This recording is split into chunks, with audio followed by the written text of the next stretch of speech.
Ho scelto la solitudine per prepararmi all'incontro con me stesso. Ho scelto di espandere i limiti della mia mente e del mio corpo, oltrepassando i confini miei e quelli di una terra estrema che solo in pochi sono riusciti a narrare. Ho scelto quel nulla silenzioso e glaciale, l'infinito bianco che soffoca la vista, la vertigine del vento che annienta il fisico e disorienta l'anima.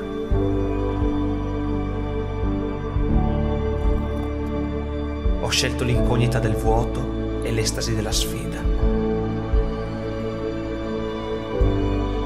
Qualcuno ha scritto che il prezzo dell'eccellenza è la fatica e quello dell'immortalità è il tempo. Io ho scelto questo.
L'impossibile non è una regola, è solo l'ipotesi di un risultato, ma è comunque la resa di chi non è pronto ad affrontare se stesso.